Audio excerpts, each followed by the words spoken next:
Bismillahirrahmanirrahim. Assalamu alaikum to all the learners, to all the viewers. Today we will discuss about some of the facts, or you can say some secrets related to article.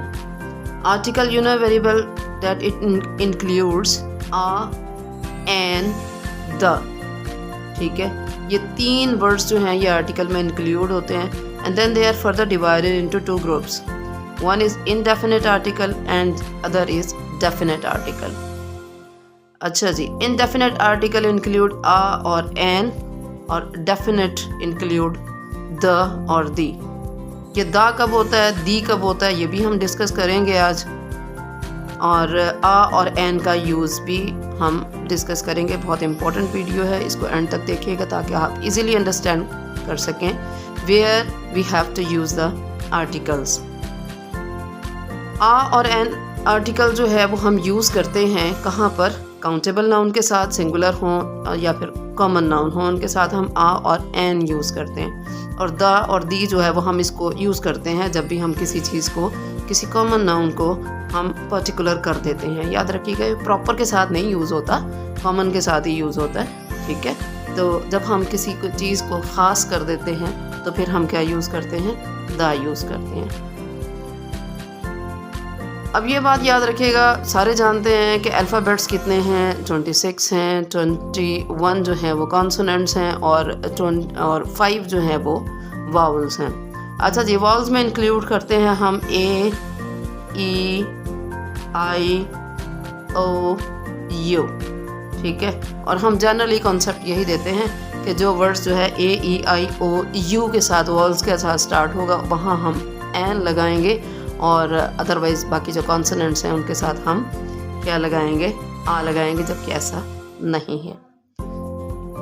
जो हमने concept देना है आ और N के use का, वो किसके साथ देना है, हमने साउंड के साथ देना है.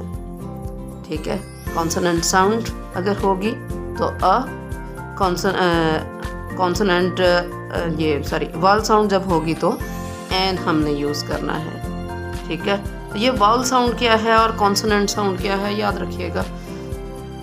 जब भी कोई वर्ड अ साउंड के साथ शुरू हो रहा है, अ मतलब उर्दू में जब आप लिखेंगे ना तो अलिफ से स्टार्ट होगा.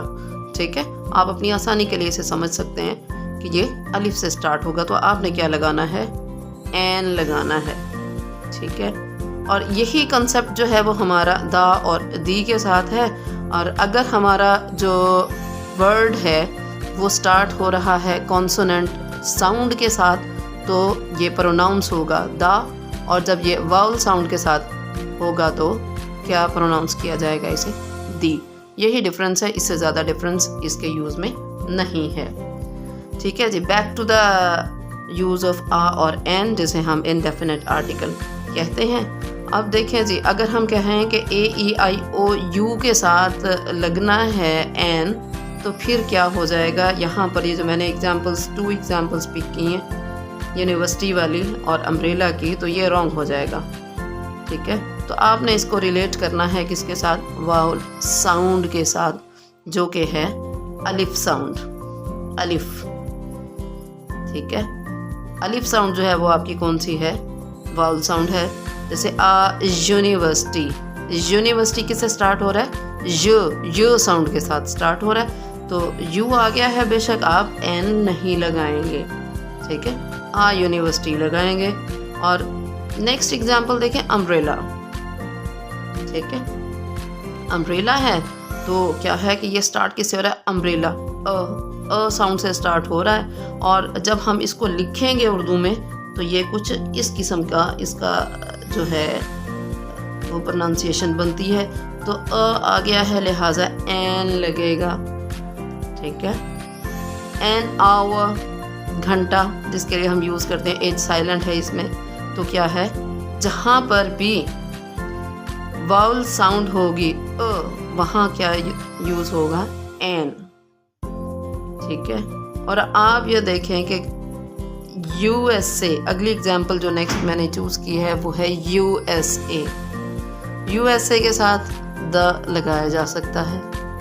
ठीक है, तो मैंने पहले भी बताया द के यूज़ में, जहाँ यूनाइटेड होगा या फिर यूनियन होगा वहाँ पर जिन कंट्रीज़ के नेम में यूनाइटेड या यूनियन आ जाता है वहाँ हम द यूज़ करते हैं। ठीक है, तो ये भी याद रखना है। मज़ीद इसके डिटेल जो है वो मैं अपनी वीडियोस जिसमें यूज़ ऑफ द और the is not to be used, इन दोनों वीडियोस में मैं अच्छे तरीके से इसकी वजाहत जो है वो मैं कर चुकी हूँ। You can watch them.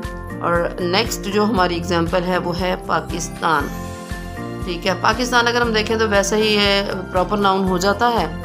तो यूज़ ऑफ द से रिलेटेड हम देख लेते हैं कि अगर तो ये सिंगल वर्ड पे मुश्तमिल कंट्री नेम होगा तो द यूज़ नहीं होगा, लेकिन अगर हम पाकिस्तान का फुल नेम ले लेते हैं the Islamic Republic of Pakistan, तो फिर हम दी यूज़ करेंगे। होप सो आ और एन पर्टिकुलरली आपको क्लियर हो चुके होंगे। Keep on practising. Have a nice day. Thank you so much.